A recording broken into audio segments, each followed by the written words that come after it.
오늘은 성경을 펴실 때 욥기 23장 10절에서 11절 말씀을 펴시면 좋을 것 같습니다.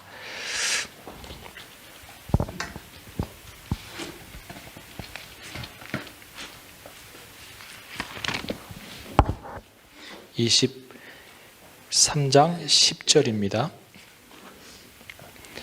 나의 가는 길을 오직 그가 아시나니 그가 나를 단련하신 후에는 내가 정금같이 나오리라. 내 발이 그의 걸음을 바로 따랐으며 내가 그의 길을 지켜 치우치지 아니하였습니다. 이 말씀입니다. 아멘. 각 시간마다 제가 질문을 하나씩 드리죠. 첫 번째 시간은 나는 정말 조건 없이 하나님을 사랑하는가, 경외하는가 였습니다. 두 번째 질문은 어떠한 상황 가운데 있든지 나는 하나님을 신뢰할 수 있는가, 내 삶에 무슨 일이 벌어져도 하나님께서 살아계시고 나와 함께 하시고 나를 인도하신다고 하는 그 신뢰를 갖고 있는가 이고, 세 번째는 모든 일 속에서 나는 내 삶을, 내 미래를, 내 모든 것을 하나님께 맡길 수 있는가 였어요. 이 질문이 비슷한 것 같은데 달라요. 잘 구분해 보시면 다릅니다. 그리고 이제 오늘 저녁에 제가 드리고 싶은 질문은 이거예요. 나는 거룩한 길을 걷고 있는가? 입니다. 나는 거룩한 길을 걷고 있는가? 나는 누구를 따라가고 있나? 여러분 누구를 따라가고 있습니까? 나는 무엇을 추구하고 있나? 한번 생각해 보시기 바랍니다. 로마서 12장 2절에 보면 이런 말씀이 있어요. 너희는 이 세대를 본받지 말고 오직 새롭게 함으로, 마음을 새롭게 함으로 변화를 받아 하나님의 선하시고 기뻐하시고 온전하신 뜻이 무엇인지를 분별하라 그랬어요. 이 세대를 본받지 말라는 것은 무슨 의미일까요? 영어로는 Do not conform to the pattern of this world. 이 세상이 만들어내고 있는, 생산해내고 있는 그 모든 것을 따르지 말라는 거예요. 이건 핸드폰 쓰지 말라는 얘기가 아닙니다. 이 세상에 패턴이 있어요. 그 문화적 패턴도 있고 사고의 패턴도 있고, 그리고 항상 우리는 어떤 문화적 현상들이 벌어질 때 그 문화적 현상을 뒷받침하고 있는 철학적 근거가 무엇인지를 잘 알아야 해요. 이제 우리는 포스트 모던 시대를 지나서 메타 모던 시대를 지나가고 있어요. 그런 얘기 들어보셨습니까? 메타 모던? 못 들어봤죠? 메타 모더니즘이 오고 있습니다.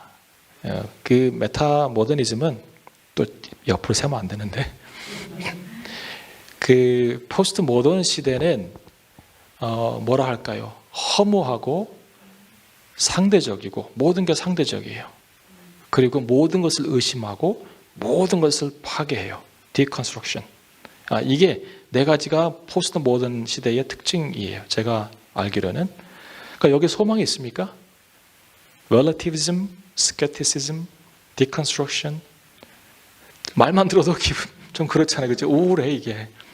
그러니까 사람들이 소망이 없는 시대를 살아가고 있어요. 소망이 없어. 그래서 이 스윙이 어디로 가냐면 다시 모더니즘으로 가요.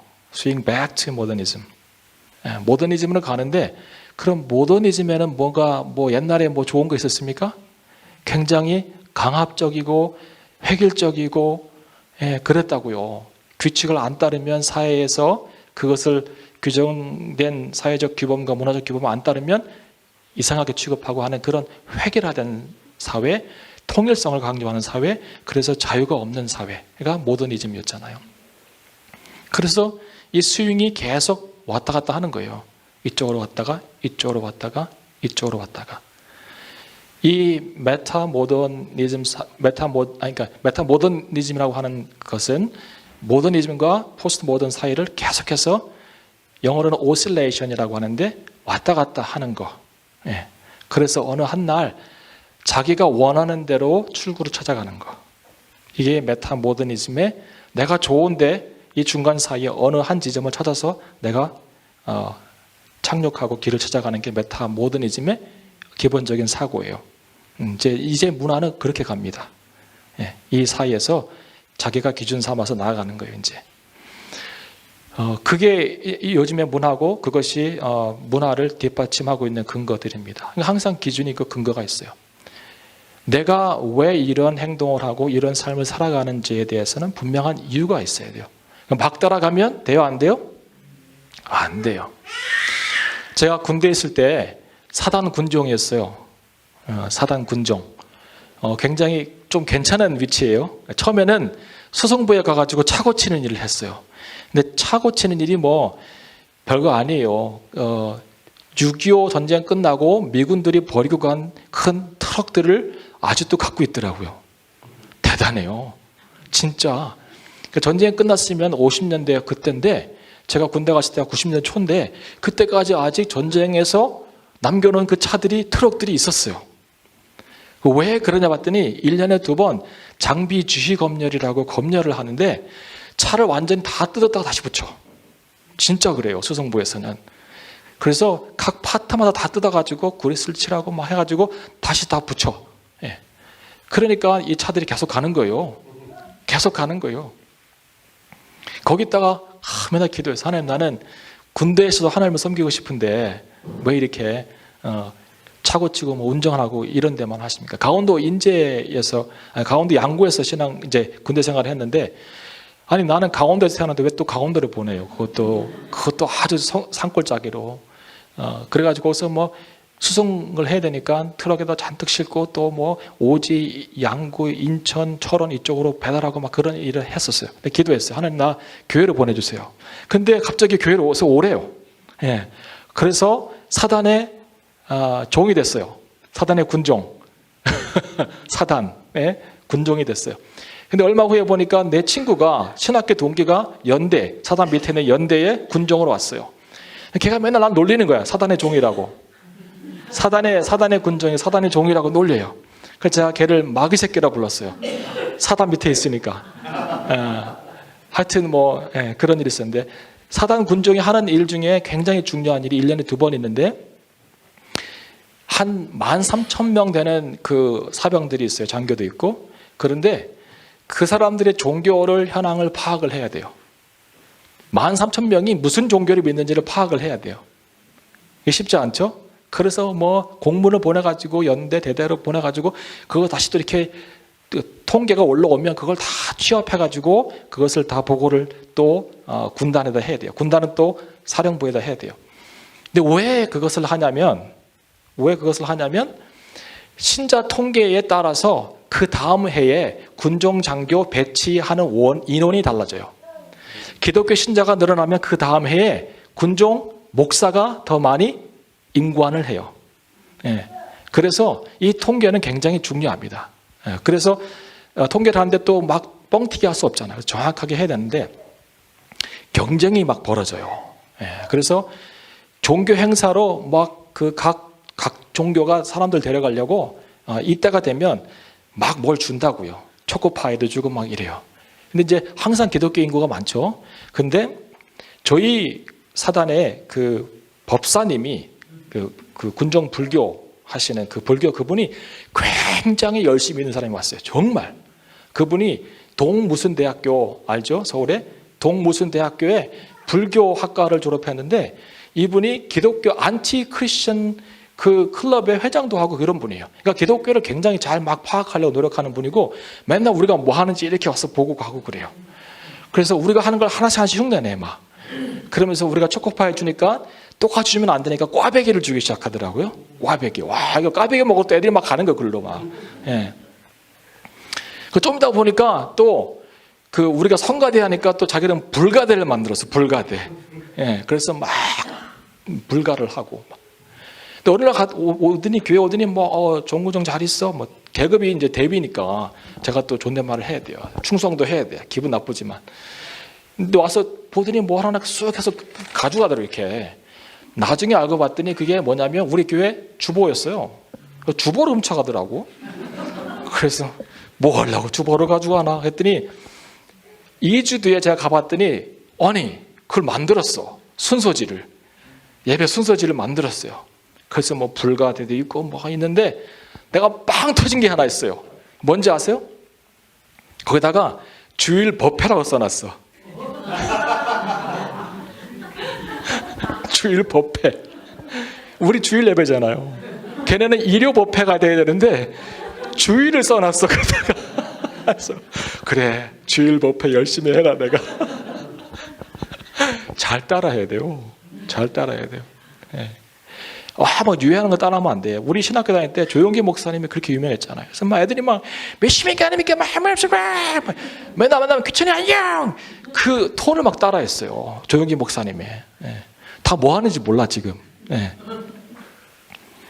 나는 뭘 따라하고 있나요? 나는 오늘 나는 무엇을 따라가고 있고 나는 어떤 길 위에 있나 한번 생각해 보시기 바랍니다.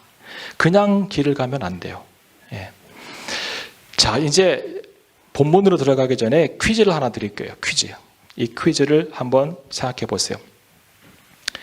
하나님께서 1장에 2장에 욥을 하나님께서 직접 평가하실 때 네 단어를 사용하셨습니다. 첫 번째, 그는 온전하고 순전하고, 두 번째, 정직하고, 세 번째, 하나님을 경외하고, 네 번째, 악에서 떠난 자라고 그랬어요. 자, 순전하고 정직하고 경외하고 악에서 떠난 이 네 가지를 종합해서 말할 수 있는 한 단어를 욥기에서 찾으면 뭘까요? 욥기에서. 네? 의인. 예. 또요? 정금. 누가 그랬어요? 예. 왜 그렇게 생각하셨어요? 목사님 딸이 훌륭하시네. 제 생각에는 정금입니다. 그럼 하나님이 처음부터 욥은 정금 같은 애야 하고 사단에게 소개를 하는 거예요. 그럼 정금같이 나을 이유가 있어요? 없어요? 정금같이 나올 이유가 있습니까? 없습니까? 없죠. 이미 정금인데 성이 없네. 김정금 할까요? 이미 정금인데 뭘 또 정금같이 나와요. 정금인데 이미. 이것을 기억하고 말씀을 드리면 좋겠어요. 알겠죠? 굉장히 중요한 단서이고 퀴즈입니다. 그 노무현 대통령이 2003년에 그러니까 취임하시고 얼마 안 돼서 평검사들하고 회의를 했어요. 근데 여러분 비디오 한번 보셨습니까? 거기에 검사들이 보통이 아닙니다. 걔네가. 예. 막 질문을 대통령에게 막 해야 돼요. 근데 엉뚱한 질문 하나 딱 해야 되니까 뭐라고 딱 한마디 하시냐면 자, 이쯤 되면 막 가는 거지요? 예, 그 얘기를 하셨어요. 예, 이쯤 되면 막 가자는 거지요? 이제 3차 논쟁이 시작되는데 22장부터 37장까지 이쯤 되면 정말 막 가자는 거예요. 이 막장 드라마도 이런 막장 드라마가 없습니다. 본질에서 벗어나도 한참 벗어난 그런 논쟁이 이제 벌어지기 시작합니다. 엘리바스하고 빌닷은 여전히 등장하지만 소발은 이제 가버렸어요. 나는 이제 지쳤다. 예. 그리고는 누가 등장하냐면 엘리후라고 하는 좀 젊은 사람이 등장을 합니다. 그러니까 친구들이 처음에는 위로하러 갔어요. 예. 위로하러 갔는데 논쟁이 시작되게 되고 처음에는 욥을 정죄하다가 두 번째로는 교만하다고 하고 하나님 모른다고 하면서 자기들의 프레임으로 욥을 이렇게 공격하더니 이제는 자기들이 재판장 대신 하나님 위치에 가 있습니다. 무섭죠? 인간의 모습이 이렇게 무섭습니다. 자기 프레임 가지고 자기 그 틀 안에서 자기 것이 옳다고 하는 사람들은 하나님 자리에 가기에 쉽습니다. 자, 22장부터 37장까지 이렇게 많은 내용이 있는데 제가 또 좋은 강사니까 줄여서 이제 보여드릴게요. 엘리바스는 이렇게 얘기합니다. 여전히 욥이 죄를 지었기 때문에 고통을 받는다고 다시 한번 강조하면서 그가 저지르지 않은 죄들을 구체적으로 얘기해요. 그가 저지르지 않은 죄를 자기가 얘기를 하고 있어요. 그거 못 봤어요? 22장만 펴보세요. 욥이 한 일이 없는 얘기를 한다고요. 진짜 6절을 보세요. 까닭 없이 형제의 물건을 볼모 잡으며 네가 헐벗은 자의 의복을 벗기며 언제 봤는데 이런 얘기를 하겠어요. 예. 가란 자에게 물을 마시우지 아니하며 줄인 자에게 식물을 주지 아니하였구나. 권세 있는 자가 토지를 얻고 존귀한 자가 거기 사는구나. 내가 과부를 공수로 돌아가게 하며 고아의 팔을 꺾었구나. 막 이런 얘기를 하는 거예요. 욥이 한 일이 전혀 없는데 이게 모함도 이런 모함이 없어요. 예. 근데 논쟁에서 이기는 게 지금 핵심이 된 상황에서 엘리바스가 이렇게 욥이 하지 않은 죄들을 거짓으로 열거를 하고 있는 거예요. 빌닷은 인간의 죄성을 다시 한번 또 강조하는 거예요. 그리고 인간은 결코 하나님 앞에 의로울 수 없다. 그러므로 욥은 죄인이다. 라고 또 한번 못을 박아요. 그러니까 뭐 바뀌는 건 없어요. 그런데 강도는 세지고 그 다음에 논쟁에서 이기는 게 초점이 됩니다. 32장부터 37장까지는 엘리후가 이제 등장해요. 새로운 인물이 딱 등장해요. 그래서 뭔가 신선한 게 있는가 봤더니 얘도 비슷한 사람이에요. 예. 뭐 자기는 좀 젊고 뭐 좀 더 똑똑하고 뭐 이런 얘기를 하는데 똑같은 얘기하고 있어요. 얘는 욥도 책망하고 친구들도 책망을 해요. 욥은 왜 책망해요? 네가 어찌 하나님을 정죄하느냐? 그리고 어떻게 하나님 앞에서 네가 의롭다고 얘기할 수 있느냐? 이 얘기를 막 하면서 욥한테 뭐라고 해요. 그리고 욥의 친구들도 뭐라 합니다. 너희들의 수준이 그거밖에 안 되냐? 얘기하면서 하나님은 의로우시다. 그건 맞다. 너희들이 하는 얘기가. 그런데 의로운 자가 고난받을 수도 있다. 이렇게 하면서 그들의 논점을 조금 이렇게 바꿔주는, 관점을 바꿔주는 그런 얘기를 합니다. 그리고 때로는 하나님께서 의로운 자를 고난받게 하시는데 그것은 징계가 아니라 하나님의 사랑의 훈계의 수단일 수 있다라고 이야기를 또 합니다. 근데 얘도 같은 부류예요. 34장 36절에 보면 이렇게 얘기해요. 그러나 나는 욥이 끝까지 고난받기를 원한다. 자기가 보니까 욥이 의인 같은 것이 아니라 죄인 같은 거예요. 그래서 친구들이 마지막 논쟁을 이렇게 막 합니다. 이제 욥의 대응이 있어요. 욥은 자신이 무죄함을 구체적으로 하나하나 반박을 합니다. 엘리바스가 이렇게 고아들을 업신여기고 뭐 이렇게 했을 때 31장에 보면 아주 구체적으로 욥이 내가 이런 사람이고 이런 사람이고 이런 사람이고 얼마나 의롭고 정직하며 했는지를 다 반박을 합니다. 나중에 읽어보세요. 그 다음에 또 얘기하기를 악인의 형통함을 이야기하면서 친구들의 단순한 인과응보의 그 입각한 해석이 틀림을 계속 얘기합니다. 24장에. 이제 이게 욥의 응답이에요. 근데 이 내용 말고 3차 논쟁을 22장부터 37장까지 쭉 읽어가다 보면 이 사람들이 그 궁극적으로 하고 있는 얘기는 이 얘기예요. 논쟁의 핵심은 뭐냐면 길과 걸음입니다. 길. 가는 길 있잖아요. 길과 걸음이 이 논쟁의 핵심인 것을 알 수 있어요. 여러분은 어떤 길을 걷고 있나요? 신앙 안에서. 어떤 걸음을 걷고 있습니까? 엘리바스가 22장 15절 한번 보시겠어요? 22장 15절. 엘리바스가 욥을 공격할 때 이런 얘기합니다. 내가 악인의 밟던 옛적 길을 지키려느냐 그래요. 네가 악인인데 네가 걷고 있는 일이 악인들이 걸어갔던 그 옛적 길이라고 하는 것을 얘기하고 있어요. 지금 엘리바스가 공격하는 게 뭐예요? 네가 서 있는 길은 옛적부터 악인들이 걸어왔던 그 악인의 길에 서 있다는 거예요. 그리고 너의 걸음도 악인의 걸음이라고 얘기하고 있어요. 34장 21절을 보세요.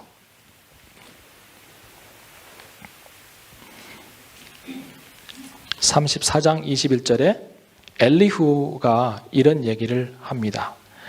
하나님은 사람의 길을 주목하시고 사람의 모든 걸음을 감찰하신다 라고 얘기합니다. 지금 이 모든 말 중에 그들의 그 논쟁의 핵심 중에 핵심은 뭐예요? 길과 걸음이에요.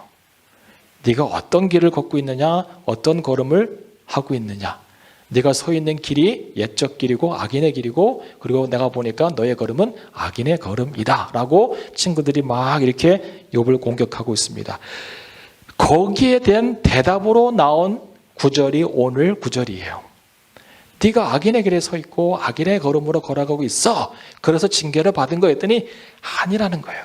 아니라는 거예요. 그래서 욥이 뭐라고 얘기하냐면 나의 가는 길을 오직 그가 아시나니 그가 나를 단련하신 후에 내가 정금같이 나오리라. 나의 발이 그의 걸음을 따랐고 그의 길을 지켜 치우치지 않았다 라고 욥이 항변을 하면서 대답을 한 내용이 바로 오늘 본문입니다. 이 본문을 해석하는 그 두 가지 아주 키가 있어요. 첫 번째는 이 본문만 보면 안 되고 그 앞의 상황을 좀 봐야 돼요. 예. 그래서 8절 9절을 보세요. 23장 8절 9절을 보면 6절부터 봅시다. 그가 큰 권능을 가지고 나로 더불어 다투실까? 아니라는 거예요. 도리어 내 말을 들으실 거라는 거예요. 거기서는 정직한 자와 그와 변론할 수 있은즉 내가 심판자에게서 영영이 벗어나리라. 그런데 하나님이 내 말을 들어주실 건데, 그런데 내가 앞으로 가도 그가 거기 계시지 않고 뒤로 가도 보이지 아니하며 그가 왼편에서 일어나시나 내가 만날 수 없고 그가 오른편으로 돌이키시나 뵐 수 없구나. 자, 하나님이 내 말을 들어주실 텐데 하나님을 볼 수 없다는 얘기를 해요. 어디 계시나? 그분이 만나주시면, 나타나 보여주시면 그러면 내 말을 듣고 그리고 내가 옳은 것을 알 텐데 만날 수 없다는 거예요. 그래서 그 다음에 하는 말이, 제가 갖고 있는 성경에는 그러나가 없어요. 여러분 거는 있습니까? 그건 좋은, 조금 더 발전된 그런 번역이에요. 거기에 제 성경은 없지만 히브리 성경으로 보면 접속사가 하나 있는데 키예요. 키. 히브리 발음으로 키. 이 말은 그러나, 그런데 이제 이런 접속사인데, 그런데 이렇게 시작했어요. 그래서 그러나 하나님이 나의 가는 길을 알고 계시고 그리고 그가 나를 이렇게 고난의 과정 가운데서 충분히 두게 하셔서 내가 용광로를 지나가는 것처럼 그렇게 지나가면 내가 나중에 미래에는 정말 정금처럼 나올 거야 라고 하는 그런 얘기를 하고 있다고 전통적인 관점에서는 해석을 합니다. 틀린 얘기 아니고 너무 감사한 얘기죠. 네. 그래서 하나님이 지금 침묵하고 계시지만 그분은 나의 가는 길을 알고 계신다. 그래서 나를 단련하신 후에는 내가 지금 용광로를 지나가고 있지만 이 용광로를 통과한 다음에는 정말 정금같이 나와서 지금보다 더 거룩하고 더 순전한 믿음을 가질 수 있을 거야 라고 하는 그런 기대와 소망으로 오늘을 견디고 있다는 거예요. 예. 아름답죠. 예. 그리고 귀하죠. 이런 해석도 참 좋습니다. 그런데 이 해석은 제 생각에는 맞지 않는 것 같아요. 몇 가지 이유로. 첫 번째 이유를 말씀드릴게요. 첫 번째 이유는 고난의 목적이, 지금 욥이 당하고 있는 고난의 목적이 성숙은 아닙니다. 성숙이 아니에요. 뭐라고 그랬어요 제가? 하나님의 의를 증명하고 하나님의 진리가 맞음을 증명하기 위해서 고난받고 있는 거잖아요. 하나님께서 하신 말씀을 이루기 위해서 고난받고 있는 거잖아요. 만약에 이 고난이 성숙을 위한 고난이었으면, 고난을 통해서 성숙을 갖고 오기 위해서 하나님께서 하셨으면 욥은 여기에 해당되지 않은 인물이에요. 다른 인물을 선택했어야 돼. 조금 더 부족하고 가능성이 많으나 지금 조금 부족해가지고 조금 에딩하면, 조금 더 퓨리파잉 하면은 더 크게 될 수 있는 사람. 그래서 나중에 그가 변화돼가지고 이렇게 훌륭하게 되었다라고 그렇게 프레젠테이션 할 수 있는 그런 사람을 하나님이 찾았어야 돼요. 욥은 아까 제가 퀴즈 드렸죠? 이미 순전하고 정직하고 하나님을 경외하고 그리고 악에서 떠난 자이고, 그것을 욥이 얘기한 게 아니라 하나님이 사단에게 얘기한 이 정금 같은 사람이 무슨 고난이 더 필요해서 용광로를 이렇게 지나야 했겠어요. 이거는 말도 안 되는 해석이라고 봅니다. 두 번째, 23장 10절 이후에 이걸 깨달았으면 더 이상 불평하지 말아야 돼, 욥은. 그렇지 않아요? 내가 오늘 고난이 내가 더 성숙하고 더 거룩하고 하나님의 은혜 가운데 푹 절었다가 이 고난을 통과하면 내가 더 거룩하게 나올 거야. 그러니 욥아 조금만 참아. 이걸 알았더라면 그 다음에 내가 왜 이런 고난을 겪고 있어? 막 이렇게 하면서 하지 않아야 돼요. 근데 욥은 여전히 그 이야기를 하고 있어요. 읽어보시면. 세 번째, 이 단련이라고 하는 단어, 여러분 성경은 어떻게 되어 있어요? 단련 나옵니까? 단련. 이 단련이라고 하는 단어를 히브리 성경에서는 바한이라고 하는 단어를 썼는데, 바한. 이거는 단련이라는 뜻은 아니에요. 마치 이 단어가 그 용광로에 그 쇠를 집어넣어가지고 쇠를 몇 번 담금질을 하고, 그래서 이게 뜨거운 퍼너스를, 용광로를 지나가면 더 순수하게 나올 것 같은, 그래서 막 여러분 불이 뜨거울수록 순도가 높은 금이 나옵니다. 그래서 이 큰 고난을 겪은 거예요. 막 이렇게 하는데 은혜가 되긴 하는데 맞지는 않아요. 내가 보니까 이게 맞는 얘기는 아니에요. 이 바한이라고 하는 단어는 다른 뜻입니다.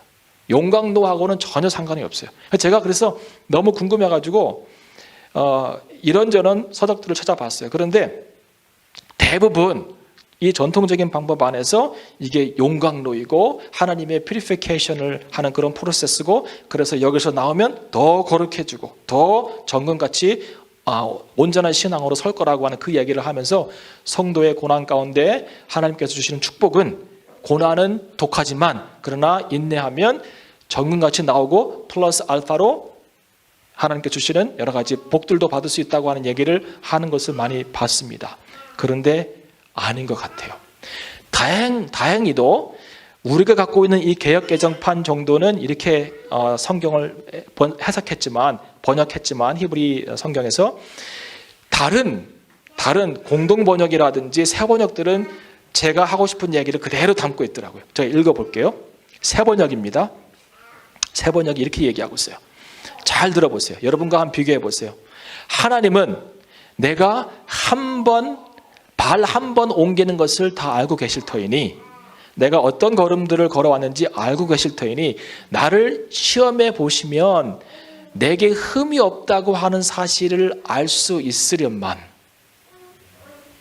내 발은 오직 그분의 발자취를 따르며 하나님이 정하신 길로만 성실하게 걸으며 그의 길에서 벗어나서 방황하지 않은 것을 아시겠건만, 이거예요.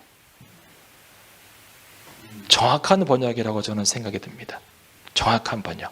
하나님께서 이미 욥이 정금인 것을 알고 계신다는 거예요. 욥의 주장은 그거예요. 이 시험, 그 바한이라고 한 단어는 히브리 단어로, 바한이라는 단어는 시험하다는 뜻입니다. 단순히 그냥 테스트하는 거예요. 테스트. 우리가 학교에서 공부하고 얼마나 알고 있는지를 선생님들이 테스트하기 위해서 시험을 치르는 것처럼 그런 의미의 시험과 테스트예요. 조금 더 정확하게 설명하자면 어떤 바구니가 하나 있는데 그 바구니에 뭐가 들어있는지 모르잖아요. 그죠? 그래서 뒤집어서 털어보는 것, 이 바로 이 단어예요. 바한이라는 단어는 뒤집어서 털어보다. 그래서 안에 있는 것을 확인해 보는 거예요. 만약 하나님께서 나를 들고 털어보시면 내가 깨끗한지 아실 텐데 라고 하는 뜻입니다. 그리고 23장의 문맥 안에서 이 말씀을 이해하면 더 좋을 것 같아요. 아까 제가 설명했지만 보세요. 23장 6절을 보세요. 그가 큰 권능을 가지고 나로 더불어 다투실까? 아니라 도리어 내 말을 들으시리라. 하나님께서 내 말을 들으실 거라는 거예요. 그런데 앞으로 가도 안 계시고 뒤로 가도 보이지 않고 왼편에 가도 안 계시고 오른편에 가도 볼 수가 없다. 왜 이러실까? 왜 하나님께서 나에게 이러실까? 왜 침묵하시고 왜 숨어 계실까? 그분이 내가 어떤 걸음을 걸어왔는지 아시는데 그리고 조금만 들어서 테스트해 보시면 내가 정금 같은 것을 아실 텐데 왜 숨어만 계실까 하는 얘기예요. 그래서 제가 공동번역도 한번 읽어드릴게요. 공동번역은 이렇게 돼 있어요. 그런데도 하나님이 숨어 계신데도 그는 나의 걸음을 낱낱이 아시고 털고 또 털어서 나는 순금처럼 깨끗한 것을 아신다. 이거예요. 그리고 현대 성경은 이렇게 되어 있어요. 그래도 하나님은 내 옮겨놓는 발걸음을 다 알고 계신 분. 내가 어떤 인간인가 알아보시려 하나 내가 깨끗한 인간인 것을 그분은 아실 거야. 라고 하는 욥의 클레임이에요. 클레임. 그래서 제가 제 나름대로 히브리 원문을 보면서 이렇게 번역을 했습니다. 잘 들어보세요. 이게 이 23장 10절, 11절의 해석에 아주 가까운, 정말 가까운, 그 본문의 의도에 가까운 그런 해석입니다. 잘 들어보세요. 그러나 하나님은 나의 지나온 모든 삶을 속속들이 다 아신다. 하나님이 나를 시험해 보시면 내가 순전한 금과 같은 존재라는 것을 이미 아실 텐데 나는 항상 그분이 계신 곳을 따라 발길을 옮겼고 좌우로 우로 치우치지 않고 언제나 그분의 길에 온전히 머물러 있었는데 귀하죠. 귀해요. 여러분 이런 고백할 수 있습니까? 이런 고백할 수 있나요? 이게 오늘 설교의 핵심이에요. 나는 이런 고백을 할 수 있나? 주님 앞에서. 제가 질문했잖아요. 여러분 어떤 길을 걷고 있습니까? 여러분 거룩한 길을 거룩한 걸음으로 걷고 있습니까? 다시 한번 읽어드릴게요. 잘 들어보세요. 오늘 아침에 설교가 참 귀했죠? 예, 에페타. 예, 내가 죽으면 그 비명에 뭐라고 쓰여질까? 그 스티브 윌리엄스 그분이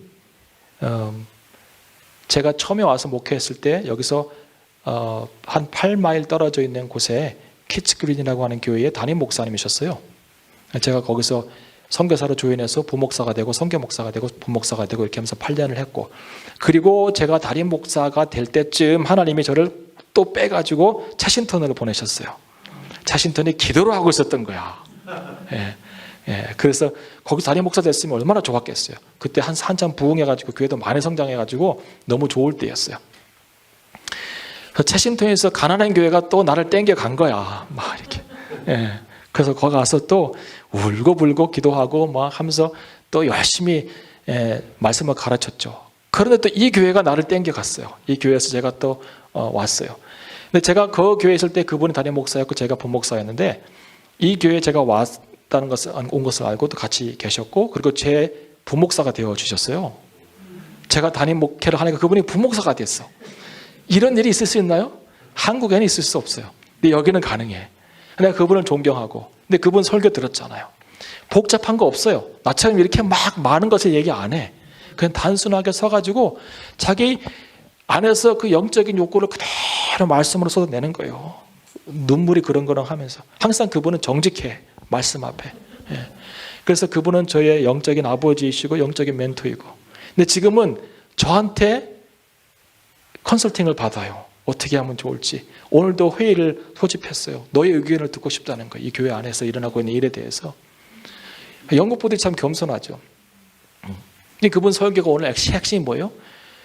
너가 죽어서 다른 사람들이 너의 삶을 기억할 때 뭐라고 할 것 같냐? 아니면 제가 최근에 영화를 하나 봤어요. 그 영화가 내용이 참 재밌어요. 영화가 주된 내용은 아닌데 부속적인 내용 중에 하나가 그 엄마가 배우였어요. 엄마가 배우인데 암에 걸렸어. 말기 암에 걸렸는데 치료를 받기를 원치 않아요. 그냥 이대로 죽겠다는 거예요. 그래서 아들이 막 화가 나가지고 왜 치료를 안 받습니까? 그랬더니 이 엄마가 넌 엄마가 고통받는 걸 원하냐? 엄마가 마지막 순간에 그 키모세라피 이런 거 받으면서 고통받는 걸 원해? 아니면 이렇게 있다가 너랑 있다가 가는 걸 원해? 그때는 아들이 막 울면서 마음대로 하세요. 이렇게 했는데 이 엄마가 배우였어요. 그래서 셰익스피어 작품들을 많이 했던 그런 배우인데 자기가 죽어가니까 자기 피너럴 서비스를 미리 한 거야. 멋있는 것 같아요. 그래서 친구들 다 모았어. 자기 배우 친구들 다 모았어. 그랬더니 배우 친구들이 자기가 했던 배역들을 막 연기하면서 그날 막 그 피너럴 서비스 약간 파티처럼 막 하고, 어떤 사람은 율로지를 하고 어떤 사람은 트리뷰트를 하고 막 이렇게 했어요. 그 안에서 모습이 좋더라고요. 사람들이 그 사람을 기억하면서 해주는 말들. 너는 이런 배우였어. 너는 이런 아내였어. 엄마는 이런 엄마였습니다. 라고 막 감동 있게 막 하더라고요, 사람들이. 만약에 여러분이 돌아가시기 전에 피너럴 서비스를 아니면 이런 모임을 미리 한다고 치면 사람들이 뭐라고 얘기할까요? 여러분에 대해서. 여러분은 또 마지막에 사람들에게 나는 이런 사람이었습니다 라고 얘기할 때 뭐라고 얘기할 것 같아요? 욥은 이런 얘기하고 있는 거예요. 하나님은 나의 지나온 모든 삶을 속속들이 다 아신다. 하나님이 나를 시험해 보시면 내가 순전한 금과 같은 존재인 것을 아실 것이다. 나는 항상 그분 계신 곳을 따라 발길을 옮겼고 좌우로나 우로나 치우치지 않고 언제나 그분의 길에 온전히 머물러 있었다가 욥의 고백입니다. 이것은 욥이 상상 속에서 한 얘기가 아니고 하나님께서 인정하시는 욥의 고백입니다. 이 욥의 고백을 정리하면 세 가지의 좋은 메시지가 나옵니다. 하나는 거룩한 발걸음. 인생이 거룩한 발걸음이에요. 여러분, 욥이 처음부터 청년의 때부터 이렇게 경건했을까요? 안 그랬을까요? 욥기를 읽으면서 힌트가 어디 있었습니까? 욥이 언제부터 경건했는지? 욥기 13장 26절을 보면 욥이 자기의 젊은 날의 죄에 대해서 얘기해요. 젊은 날의 죄. 그러니까 내 생각에는 젊을 때는 그렇게 하나님을 따른다고 해나 가끔씩 죄를 짓는 그런 사람이었던 것 같아요. 내가 보니까 욥이 너희들이 내 젊은 날의 죄 때문에 내가 이렇게 심판받는다고 생각하느냐 뭐 이런 얘기를 하잖아요. 그런데 그 이후에 무슨 계기든지 간에 하나님을 온전히 따르고 그분과 동행을 합니다. 어떤 계기가 필요하긴 해요. 예. 내가 주님을 따르는데 동행하는데 거룩한 삶을 살겠다고 그 결정하는데 어떤 계기가 필요한 것은 사실이에요. 제가 감히 도전하는데 여러분 이번 욥기 5편의 이 집회가 여러분이 거룩한 삶을 살아가는데 새로운 전환점과 계기가 되었으면 좋겠어요. 아멘. 정말 그래요. 정말. 저도 그 마음으로 오늘 이 저녁에 섰어요. 계기가 필요합니다. 여러분 하나님과 동행했던 사람들 성경에 에녹 있죠. 에녹이 처음부터 동행했나요? 에녹이 365세를 살았대요. 성경에 나와요. 그러니까 목사님들이 막 에녹이 365일을 산 이유가 있습니까? 356년을 사는 이유가 왜인지 아십니까? 365일 거룩한 삶을 살라고. 이거 잘못된 거예요. 잘 읽어보세요. 5장을 보면 창세기 5장에 보면 에녹이 무두셀라를 낳고 그 이후에 200년을 동행한 거예요. 그러니까 165년 될 때 165세 될 때 그때 무두셀라를 낳았어요. 그리고 그 이후에 하나님과 동행했어요. 200년을. 그러니까 365년은 아니에요. 계기가 있었어요. 무두셀라가 태어나서 동행을 하기 시작했어요. 그 왜 그랬을까? 성경은 얘기하지 않아요. 근데 저는 궁금한 거 못 참잖아요. 찾아봤더니 정확한 뭐 어떤 레퍼런스는 없는데 대충 이런 얘기예요. 무두셀라가 태어났는데 미숙아야. 얘가 죽을 것 같은 거예요. 얘가 태어나서. 그러면 아버지로서 할 수 있는 게 뭐예요? 병원 가요? 의사가 어디 있어요? 그 시대에. 기도밖에 없는 거예요. 하나님께 매달리는 것밖에 없는 거예요. 신이 있는 것은 아니까 이 시대 사람들은. 신에게 하나님께 매달리는 거예요. 그래서 무두셀라를 해서 기도하면서 하나님을 알아가고 해서 하나님의 뜻을 깨달아 동행하기 시작하는 것이죠. 근데 이 죽을 것 같이 태어난 이 무두셀라가 969년 인류 역사에서 가장 오래 살아. 왜 그렇게 오래 살았을까요? 여러분 노아가 또 하나님과 동행했다 했잖아요. 노아도 성경에 하나님과 동행했다. 그는 의롭고 하나님과 동행한 자라고 나오잖아요. 노아는 또 왜 동행했을까요? 노아도 무두셀라 때문에 동행을 하기 시작한 것 같아요. 제가 보니까. 그러니까 에녹도 무두셀라 때문에 동행을 했어요. 얘가 너무 아프게 태어났으니까 노아는 무드살라의 삶을 보면서 동행을 하게 된 것 같아요. 무드살라는 어떤 인물인지 성경에 기록하지 않은데 굉장히 경건한 사람이에요. 이 사람도 정말 경건한 사람이에요. 하나님을 드러내는 그런 사람이었어요. 무드살라의 이름의 뜻이 뭔지 아십니까? 무드살라의 이름의 뜻은 When he dies, it will come. 그가 죽을 때 이게 온다는 거예요. 그가 죽으면 뭐가 온다는 거예요. 뭐가 와요? 홍수가 오는 거예요. 홍수가. 무드살라가 죽는 해에 홍수가 오는 게 그의 이름의 예언이에요. 그러니까 노아가 뭘 보겠어요? 무드살라가 노아에게, 그랜선에게 뭘 얘기하겠어요? 내가 죽는 해에 홍수가 온다는 거예요. 내가 죽는 해에. 너는 그러므로 정신 차리고 경건하게 하나님과 동행하라는 거예요. 그래서 무드살라가 가장 오래 살았는데 왜 오래 살았을까요? 하나님의 인내하심이에요. 얘가 죽으면 심판이 오니까 하나님이 기다려 주시는 거야. 이 성경을 이렇게 보면 너무 재밌잖아. 네. 왜 이런 얘기를 안 해줄까요? 궁금한 사람이 없나 봐. 네. 가장 오래 살았어요. 왜냐하면 하나님이 계속 기다리는 거야. 기다리는 거야. 969년까지 기다리는 거야. 돌아올 때까지. 근데 안 돌아와. 그러니까 그가 죽는 해에 홍수가 왔어요. 계산해 보세요. 제 말이 정확해요. 예. 하나님의 인내하심. 그러니까 에녹도 무드살라가 태어나면서 그게 계기가 되어서 하나님과 동행했고, 노아도 무드살라를 바라보면서 그의 경건한 삶과 그의 이름의 메시지와 예언 때문에 동행하게 되었고, 무슨 계기가 있어야 돼요. 여러분, 오늘 밤에 주님 앞에 매달리세요. 하나님, 내가 주님과 동행하는 계기가 이 밤이 되기 원합니다. 내 인생에 신앙생활에 뭔가 큰 변화가 있는 그런 정점이 이 밤이 되기 원합니다. 기도하시고 매달리시고 소원하시고 하면 좋을 것 같아요. 여러분, 거룩한 발걸음, 행복한 발걸음이 좋습니까? 거룩한 발걸음이 좋으세요? 거룩한 발걸음이 좋죠? 네.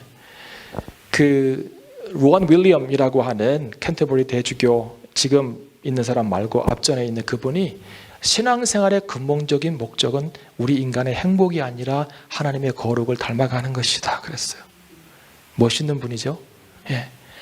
내가 행복해지는 게 신앙생활의 목적이 아니라 하나님의 거룩을 닮아서 그 거룩한 성품을 이렇게 흘려보내는 것이 신앙생활의 목적이다 그랬어요. 우리가 거룩한 걸음을 걸어가야 해요. 거룩한 길 위에서. 예. 그러면 욥이 살던 시대는 이 거룩한 삶을 살기 쉬웠던 시대일까요? 그때는 인터넷도 없었고 넷플릭스도 없었고 그때는 뭐도 없었고 그래서 유혹이 덜 있는 시대였을까요? 아니요. 인류가 시작된 이후로 쉬운 시대는 없어요. 예, 한번 펴보세요. 욥기 24장을 펴보세요. 자, 물을 한번 마시고 욥기 24장을 보시면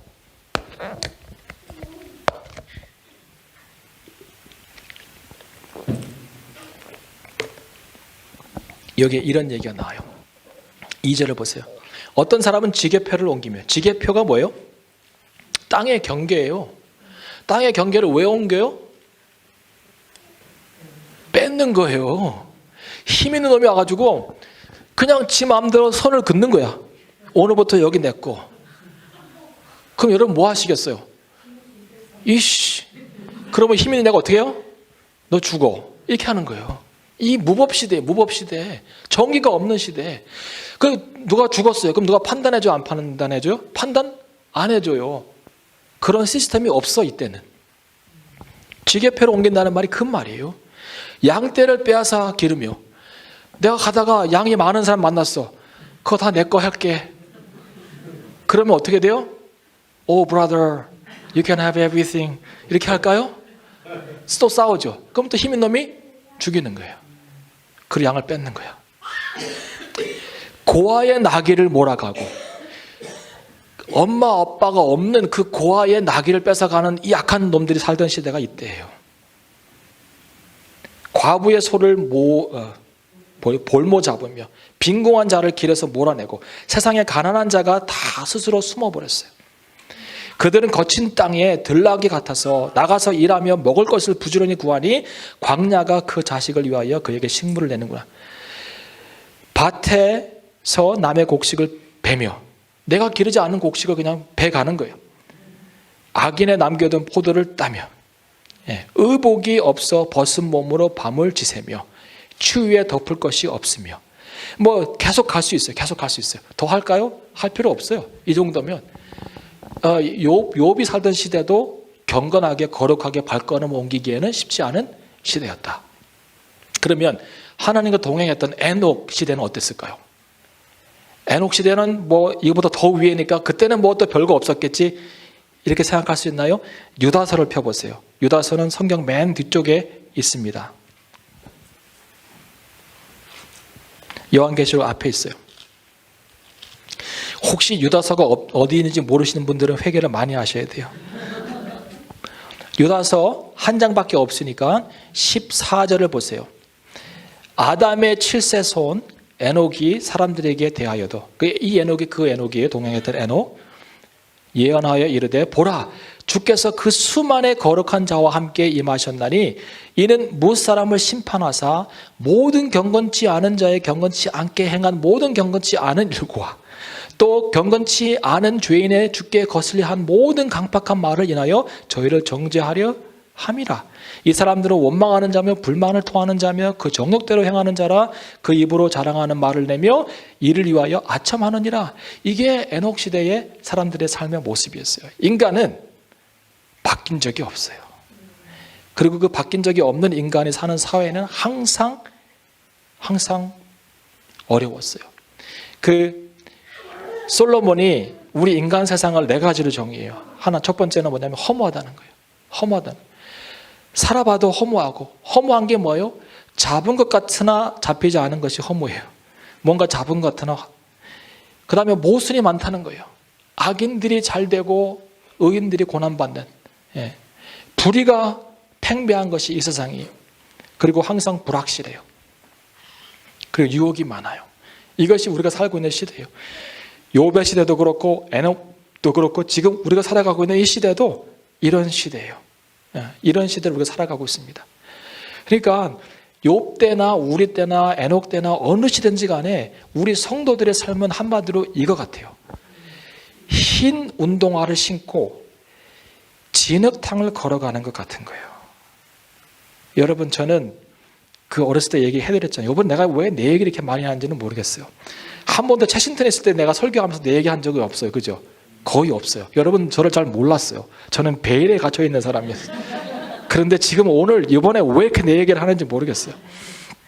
그런데 큰 신장로가 있는데 신장로도 뭐 포털이 많아가지고 그런데 거기서 이제 저희 집 가려면 이렇게 길을 들어와서 이렇게 돌아서 한 800m를 가야 되는데 거기가 진흙이에요. 진흙. 비가 오면 거기가 완전히 비하고 섞여가지고 걸어갈 수가 없어. 웅덩이도 있고 진흙도 있고 그래서 어디에 발을 놔야 될지 모르는 거예요. 내가 발을 안 젓고 운동화를 안 버리고 갈 수 있는 길이 없는 거예요. 여러분 성도의 삶은 이 진흙탕 같은 이 세상 속에서 흰 운동화를 신고 그리고 내 신발이 더러워지지 않기 위해서 조심조심 어디에 내 발을 내딛어야 할까를 매일 고민하며 기도하며 이렇게 걸어가는 삶이 우리의 삶이에요. 이게 가면 안 돼. 이렇게 막 가면 안 돼요. 정말 신중하게 내 이 하나님께서 주신 이 거룩한 신발을 더럽히지 않고 주님 만날 때까지 신고 가야 되는 이 신발이기 때문에 진흙이 묻지 않게 빠지지 않게 조심스럽게 내 한 발 한 발을 내디뎌야 돼요. 그러니까 쉽지 않아요. 근데 욥이 그 얘기하고 있는 거예요. 하나님 이 진흙탕 같은 세상 속에서 내가 어떻게 한 발 한 발을 옮겨왔는지 주님이 다 아시는데 왜 이렇게 숨어 계세요? 나와서 뒤집어보고 털어보면 알 텐데 그 얘기를 하고 있는 거예요. 여러분 정말 잘 살아야 돼요. 제가 신학대학 다닐 때 동아리를 들어갔어요.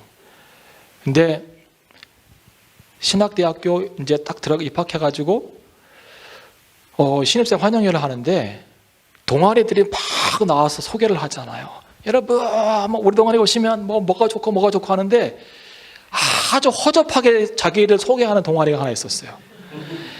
기타를 들고 나왔는데 기타가 안 맞아. 이게 튜닝이 안 된 걸 갖고 나가지고 주께서 우리와 함께 하시면 못할 일이 없네 막 이런 찬양을 하는데 몰골도 제일 진짜 제일 초라하고 막 이런 사람들이 하는데 내 마음이 거기에 끌렸어. 그래서 막 다른 애들은 막 합창단 누나들 막 하고 막 이런 데 가는데 나는 저 길 가리라 하고 끝나고 만나러 가려고 했는데 벌써 사라졌어. 그래서 수소문 해가지고 갔던 동아리가 사중복음 전도대예요. 사중복음 전도대. 사중복음이 뭐냐면 중생, 성결, 신유, 재림. 우리 성결교회의 4대 전도 표제예요. 그래서 중생, regeneration, 성결, holiness. 그 다음에 신유는 healing. 그 다음에 재림은 the second coming of Jesus Christ. 이거예요. 그래서 이 네 가지를 막 하면서 이제 푹 치고 장구 치면서 만들어진 교단이 우리 교단이에요. 우리 교단은 항상 뜨거워요. 그래서 막 전도하면서 신자를 얻고 막 치유하고 막 이렇게 해서 교단이 시작됐기 때문에. 근데 이 전도대를 들어갔는데 뭐 하는데요? 소개도 잘 안 해. 그냥 이거 치더니 우리로 오세요 하고 내려갔어. 근데 뭐 하는데요? 그랬더니 우리는 특별한 전도대고 우리 서울신학대학교에서 가장 오래된 그런 동아리래요. 그러세요? 형제가 다음에 우리 사역에 참여할 것 같으면 다음 주 수요일 날 어디 시계탑 밑으로 오라는 거예요. 갔어요. 그때는 이제 같이 버스 타고 어딜 가는데 인천에 어디를 가더라고요. 그래서 어디 가요? 그때는 와보면 안 돼. 그래서 갔더니 어떤 큰 학교 건물 같은 데 있는데 담이 높아요. 담이 엄청 높아. 그 쇠문이야. 그리고 이렇게 초인종을 누르니까 경비가 나와서 제복을 입었는데 어떻게 오셨어요? 서울신학대학교 사중복음전대. 들어오세요. 들어갔더니 강당으로 막 올라가요.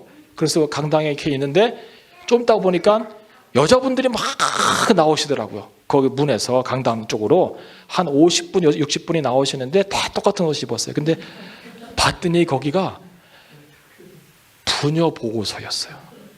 부녀보호소. 부녀보호소. 그러니까 교도소 가기 이전에.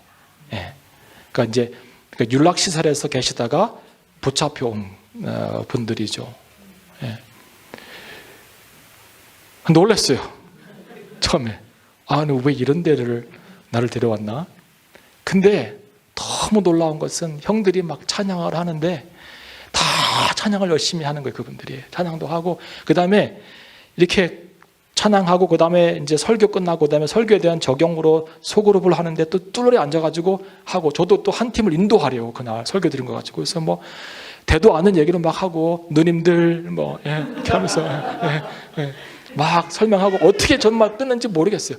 그걸 초코파이 나눠드리고 간식 나눠드리고 같이 먹고 막 그 누나들이 또 뭐 다음에 또 오라고 막 이렇게 두들기고 가고 막 그리고 나와서 이런 데였어요? 물어봤더니 그렇대요. 다음 주에는 딴 데 가니까 걱정하지 마. 그래서 그래요? 그럼 다음 주에. 그 다음 주에는 저를 어디로 데려가냐면 영등포로 데려갔어요. 영등포에 광 무슨 교회라고 지금은 아주 굉장히 유명한 교회가 있는데 거기는 쪽방촌이에요. 쪽방촌이고 그리고 교회라고 하는 이제 이름은 있지만 그냥 그 쪽방촌에서 가장 큰 집 하나를 터가지고 교회를 만들어 놓은 그런 어떤 것이었어요. 그래서 딱 했는데 막 사람들이 조금씩 이렇게 우리 왔다고 몰려드는데 냄새 나시는 분들이 막 들어오시더라고요. 그러니까 이제 거리에서 계신 분들, 그 다음에 또 그런 시설에서 같이 막 이렇게 계신 분들 막 이렇게 해서 한 20명, 30명이 모여서 찬양을 막 또 이제 형들이 하고 막 이제 그러는데 갑자기 누가 소리를 지면서 왜 이렇게 시끄러워 하면서 들어오는데 칼을 들었어요, 이분이. 다 죽여버리겠다고. 이 동네에서 왜 이렇게 시끄럽냐고 막. 근데 이 신학생 형이 나보다 한 4년 선배인데 거기서 서세요! 딱 얘기를 하는데 그분이 딱 얼어버렸어요. 난 그래서 신학생이 대단하다 진짜 전도사님들이. 어떻게 그 순간에 거기서 서세요! 딱 하니까 딱 섰어요. 그 칼 내려놓고 앉으세요! 딱 그랬더니 네 하고 딱 앉더라고요. 그래. 대단하다. 그래서 이런 사역을 하나. 그리고는 여름이 됐는데 또 여름엔 또 특별 사역을 간대요. 그래서 이번에 어디 가나 했더니 이번에는 소년교도소. 그래서 버스를 타고 또 한참 가가지고 며칠을 거기서 있으면서 소년교도소 사역을 하고 이게 이제 저희가 했던 사역이에요. 나중에 제가 은혜 받아가지고 너무 좋아가지고 대장까지 했어요. 예, 대장까지 하고 여러분 또 이제 그 다음에 나가가지고 이제 기타 치면서 또 모집하고 막 이제 그런 일을 했는데 제가 거기서 충격을 받은 것이 몇 가지 있어요. 근데 그 중에 딱 하나만 나눠드리면 거기 계셨던 분들 중에 많은 사람들이 그리스도인들이었어요. 얘기를 해보면 거기에 소년 와서 머리 깎고 있는 애들이 순진하게 보이는데 교회를 나갔던 아이들이요. 교회를. 거기에 부녀보호소에 왔던 누나들도 교회를 상당 부분 나갔던 누나들이에요.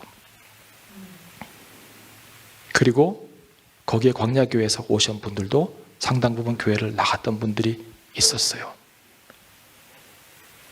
발걸음을 잘못 옮긴 거예요. 그게 강압적이든 내 자의든 어떤 선택이든지 간에 진흙탕 같은 세상을 살아갈 때 운동화를 한 번 더럽히니까 그거를 빨지 못했던 거야. 계속 그 길을 진흙탕에서 걸어가다가 그게 진흙탕이지 아닌지 모르면서 계속 살아간 거예요. 그래서 거기서 만나게 된 거야. 여러분, 이 진흙탕 같은 세상을 살아갈 때 함부로 발을 옮기면 안 돼요. 욥이 그 얘기하고 있는 거예요. 내가 너무 어려웠지만 그러나 지금까지 내가 어떤 발걸음을 어떻게 옮겼는지 주님 아시잖아요. 아시잖아요. 거룩한 삶을 살았던 욥입니다. 여러분, 어떻게 그러면 욥이 이 엄청난 진흙탕 같은 세상 속에서 유혹이 많은 세상 속에서 그렇게 경건하게 거룩한 발걸음을 하나하나 옮겼을까요? 욥기에 뭐 힌트가 있습니까? 읽어오셨어요? 힌트 하나 알려드릴게요. 31장을 펴보세요. 31장의 1절에 보면 저는 이 말씀을 읽다가 욥기를 몇 번 읽었는데 이 말씀을 읽다가 제 눈이 그냥 여기로 뚝 떨어졌어요. 31장 1절. 내가 내 눈과 언약을 세웠나니 어찌 처녀에게 주목하랴. 와, 여러분 이게 큰 비밀이에요. 우리가 우리의 발걸음을 어떻게 거룩하게 옮겨야 될지에 대한 정말 중요한 단서를 욥이 아주 감사하게도 여기 얘기하고 있어요. 내가 내 눈과 언약을 맺었다는 거예요.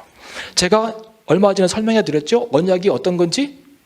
이 고대 근동시대에 욥이 살 때의 언약은 뭐냐면 동물을 쪼개놓고 그게 소든지 돼지든지 뭐든지 간에 동물을 반 쪼개놓고 그리고 언약을 맺는 두 주체가 손을 잡고 그 쪼개진 동물 위를 지나가는 게 언약식이었어요. 왜 그런다고 그랬죠? 누구든지 언약을 어기는 자는 이 동물이 쪼개진 것처럼 쪼개지리라 라고 하는 그것이 언약의 조건이었어요. 어기면. 그러니까 내 눈과 언약을 맺었다는 게 뭐예요? 내 눈이 범죄하면 내 눈을 빼버리겠다는 거예요. 그만큼 독한 마음을 먹은 거예요. 이게 거룩함을 유지하는 비결이에요. 이것을 예수님도 말씀하셨어요. 내 손이 범죄하면 어떻게 하라고요? 잘라버리라. 손 들어보세요. 손 들어보세요. 다 있네. 다 거룩하세요? 내 손이 범죄하면 잘라버려. 진짜 잘라버리라는 거예요, 이거? 그만큼 거룩한 마음을 품으라는 거죠. 내 눈이 범죄하거든 빼버리라. 예수님 그랬어요. 한 손 없이 한 눈 없이 천국 들어가는 것이 낫다는 거예요. 거룩한 삶을 사는 것이. 여러분 눈과 언약을 맺으세요. 네. 어떤 분이 그러시더라고요. 운전을 하고 가다가 짧은 치마를 입은 분이 지나가면 그걸 보는 건 어떻게 해요? 그거는 그냥 지나가는 일이니까. 근데 백밀러로 한 번 보면 죄라는 거예요. 눈과 언약을 맺으라는 거예요. 안 보게끔. 네. 또 한 번 사이드 미러로 보면 그거는 죄라는 거예요. 네. 그냥 지나가는 걸 보는 거 어떻게 할 수 없잖아요. 지나갔으니까. 눈과 언약을 맺으라. 여러분 생각과 언약을 맺으세요. 생각과 내 입과 내 입과 하나하나씩 언약을 맺는 거예요. 그래서 그것이 범죄하지 않게끔 내 생각이, 내 말이, 내 눈이 범죄하지 않게끔 언약을 맺는 거예요. 자, 여러분 사람이 왜 죄를 짓는지 아세요? 야고보서를 한번 펴보겠어요? 야고보서. 빨리 넘어가야 되겠다. 야고보서 1장을 보시면 야고보서 1장을 보시면 시험을 12절 보세요. 시험을 참는 자는 복이 있나니 이것에 옳다 인정하심을 받은 후에 주께서 자기를 사랑하는 자에게 약속하신 생명의 면류관을 얻을 것임이니라. 사람이 시험을 받을 때 내가 하나님께 시험을 받는다 하지 말지니 하나님은 악에게 시험 받지도 않으시고 친히 아무도 시험하지 아니하시니라. 14절 중요해요. 오직 각 사람이 시험을 받는 것은 자기 욕심에 이끌려 미혹 때문이 욕심이 잉태한 즉 몰라요? 죄를 낳고 죄가 장성한 즉 몰라요? 사망을 낳느니라. 욕심에 이끌리는 거예요. 욕심에. 근데 성경은 욕심이 많은 캐터고리가 있지 않대요. 예. 사단이 와가지고 그 이브에게 유혹할 때 뭐라 그랬어요? 선악과를 보면 뭐라 그랬어요? 먹음직스럽고 보암직스럽고 지혜롭게 할 만큼 탐스럽다는 거예요. 그러니까 먹음직, 보암직, 탐욕, 이 세 가지를 얘기하는 거예요. 먹는 거, 보는 거, 그 다음에 뭐예요? 탐욕, 세상의 것을 소유하는 거, 이거예요. 이 세 가지. 사탄이 예수님께 와서 시험할 때 뭐라 그랬어요? 돌로 떡을 만들어 하라. 뭐예요? 먹는 거, 먹음직하고. 그 다음에 성전에서 뛰어내리라. 사람들이 보고 너가 하나님의 아들인 것을 알 것이다. 시각적인 거, 그죠? 예, 먹음직, 보암직, 탐욕. 마지막 뭐예요? 나에게 절하라. 전 세계를 주겠다. 이게 뭐예요? 탐욕이에요. 이 세 가지 캐터고리야. 먹는 거, 보는 거, 그 다음에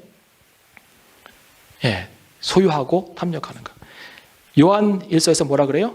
이생의 자락과 안목의 정욕과 뭐라요?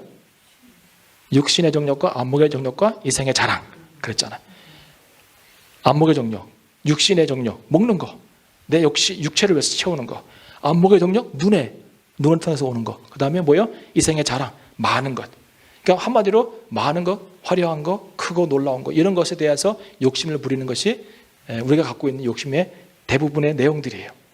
여기에 끌리면 죄를 짓는 거예요. 여기에. 그런데 잘 들어보세요. 욕심에 끌려서 죄를 짓는데 그게 우리의 결과의 마지막이에요? 아니에요. 우리에게 무슨 수단이 있어요? 신발이 더러워지면 빨 수 있는 장치가 있어요. 그게 뭐예요? 회개예요. 자, 왜 우리가 사망에 이르는 줄 아세요? 보세요. 욕심이 잉태한 즉 죄를 낳고 죄가 뭐한 즉? 장성한 즉. 우리의 문제가 뭐냐면 죄가 자랄 수 있도록 놔두는 거야. 그래서 영적인 사망에 이르는 거예요. 여러분, 우리가 이 진흙탕 같은 세상을 살아갈 때 한 번 발을 잘못 디뎌서 신발이 더러워지면 그거 괜찮아요. 빨면 돼. 회개하면 돼. 그 신발을 더러운 채로 계속 신고 다니면서 다른 더러운 곳을 밟으면 안 돼요. 그 죄가 장성하도록 놔두지 않는 것이 중요해요. 죄를 졌어요? 바로 주님 앞에 고백하세요. 관계 안에서 용서를 구하세요. 그래서 빨리 이걸 털고 신발을 빨아서 다음 단계로 넘어가야 돼. 내가 여기까지 갈 때까지는 좀 더러울 것 같으니까 저기 가서 빨게. 그러면 안 돼요. 정말 안 돼. 빨리 빨아서 해결해야 돼요. 왜 회개가 중요합니까? 다윗이 밧세바를 범한 다음에 엄청난 회개를 하잖아요. 그 시편 51편에 보면 처절하게 회개를 해요. 그때 뭐라 그래요? 하나님, 나를 용서해 주세요. 주의 성령을 내게서 거두지 마세요. 회개하지 않는 죄가 있으면 주의 성령이 근심하고 그게 장성하도록 놔두면 성령이 우리 가운데 역사할 수가 없어요. 주의 성령을 내게서 거두지 마세요. 그리고 뭐라 그래요? 주께서 주신 구원의 감격과 기쁨을 회복시켜 주시옵소서 기도하잖아요. 죄 가운데 있으면 구원의 기쁨이 사라져요. 다 알잖아요. 나의 경험이고 우리의 경험이에요. 그래서 빨리 회개해야 돼요. 그리고 마지막 또 하나 중요한 것은 이거예요. 여러분, 십자가를 보세요. 십자가. 나를 위해서 피 흘리신 예수 그리스도의 십자가를 보세요. 유혹에 올 때마다, 죄를 짓고 싶을 때마다 고통당하신 예수 그리스도를 보시라고요. 제가 어떤 목사님의 이야기를 들었어요. 그런데 이 목사님의 아들이 굉장히 반항적이에요. 근데 목사님 온순해가지고 이 아이를 폭력적으로 대하지도 않고 뭐라고 하지도 않아. 근데 다만 얘야 그건 아닌 것 같다.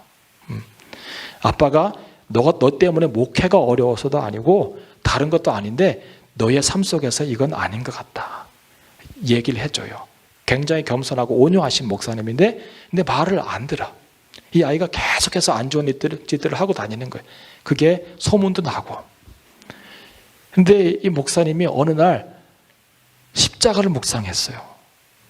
나 때문에 고난받으신 예수 그리스도, 나를 대신하여서 피 흘리시고 찔리신 예수 그리스도. 그래서 이 아이가 어느 날 아들이 들어왔는데 또 안 좋은 일을 하고 들어왔겠죠. 근데 이 아버지가 이 아이를 끌어안았어요. 아무 말도 없어. 그리고는 자신이 준비한 회초리를 하나 꺼내는 거예요. 그리고는 자기 다리를 자기가 그 아들의 죄를 미워하는 만큼 때렸어요. 살이 터지도록, 피가 나오도록. 아무 말 없이. 그리고는 피가 나오게 됐죠. 멈추지 않는 거예요. 이 회초리가. 왜냐하면 그 죄를 미워하는 만큼, 내가 이 아이를 사랑하는 만큼 나를 때리는 거야. 여러분, 십자가에서 돌아가신 분은 예수 그리스도인데 그분이 하나님이에요. 하나님이 죄를 미워할 만큼 찔리신 거예요. 거기에서 우리 세상의 모든 죄를 지고 간다고 성경에 나와 있잖아요. 하나님의 어린 양이로다. 그 죄를 다 짊어질 만큼 찔리시고 아프시고 고난을 당하신 거예요. 근데 이 아버지가 자기가 그 죄를 미워하는 만큼, 아버지가 얘를 사랑하는 만큼 자기를 때린 거예요. 그 다음부터 얘가 그거 안 해. 폭력적인 건 아니라고 봐요. 저는 이것은 아버지의 터진 종아리를 보면서 얘가 아버지 사랑을 보고, 아버지의 터진 종아리를 보면서 죄를 더 이상 생각하지 못하는 거죠.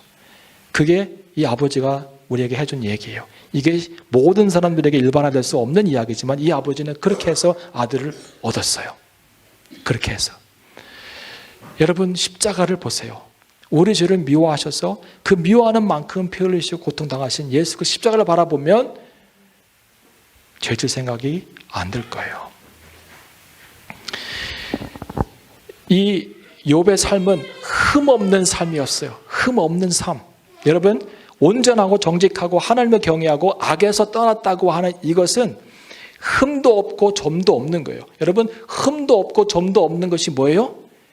제사의 제물의 조건이에요. 하나님께서 레위기에서 말씀하셨어요. 너희는 나에게 제물을 갖고 올 때에 점도 없고 흠도 없는 것을 가져오라는 거예요.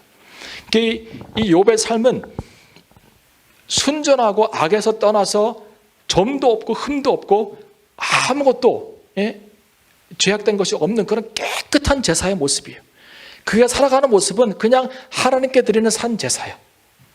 그러므로 너희는 너희 몸을 하나님께서 기뻐하시는 거룩한 산 제사로 드리라. 이게 욥의 이야기예요. 욥의 이야기. 그냥 내 삶이 하나님께 거룩한 제사가 된 거예요.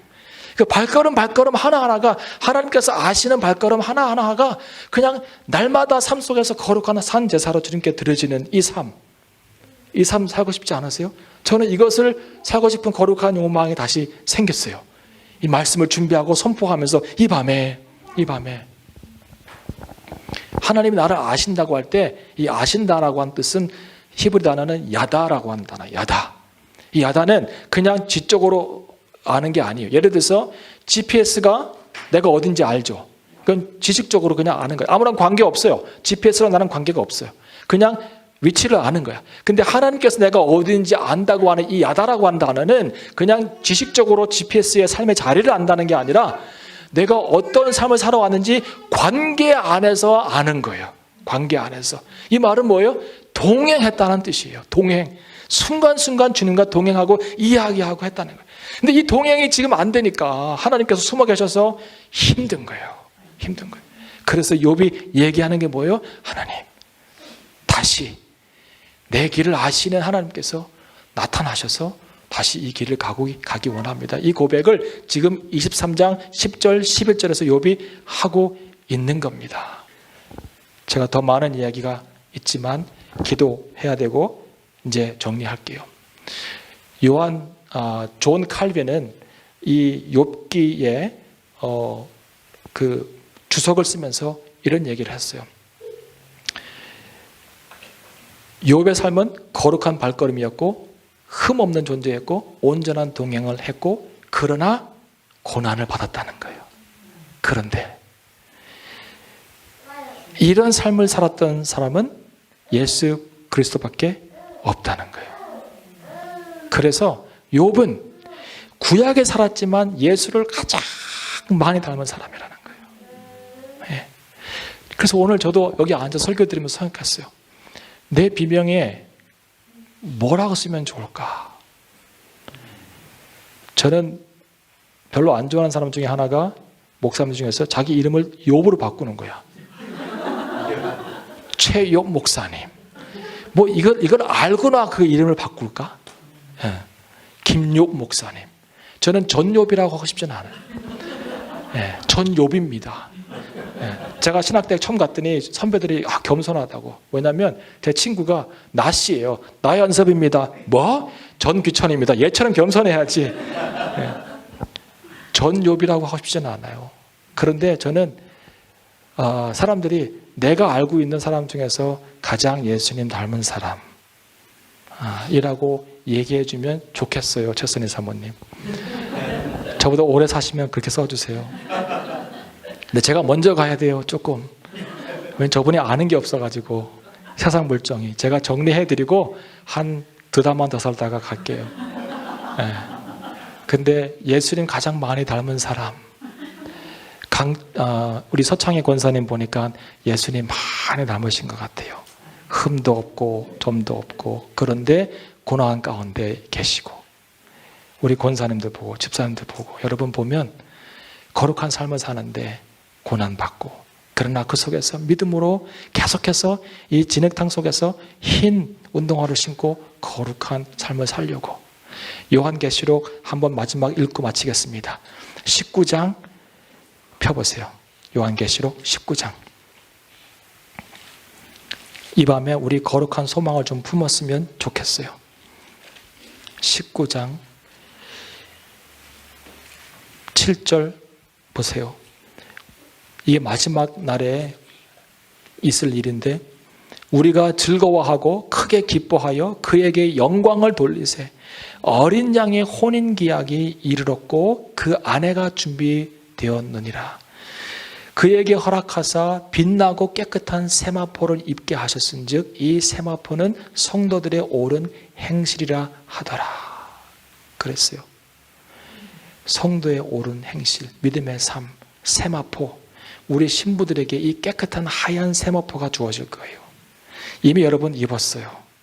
이 세마포를 입고 살아가고 있어요. 그런데 원치 않게 이 세마포에다가 뭔가 던져내고 이 세마포를 더럽히려고 하는 것들이 있어요. 내가 더럽히기도 하겠지만 어떻게 하겠어요? 매일매일 빨아서 깨끗하게 정결하게 입고 주님께서 우리를 부르시는 그날까지 믿음의 거룩한 삶을 발걸음을 옮기는 거예요. 하나님이 아십니다. 그가 나를 아시는데 나는 거룩한 삶을 살았어. 이게 욥의 고백이거든요. 하나님이 여러분이 어떠한 발걸음을 옮기는지 아십니다. 그분이 함께 하시기 때문에 이 삶을 삽시다.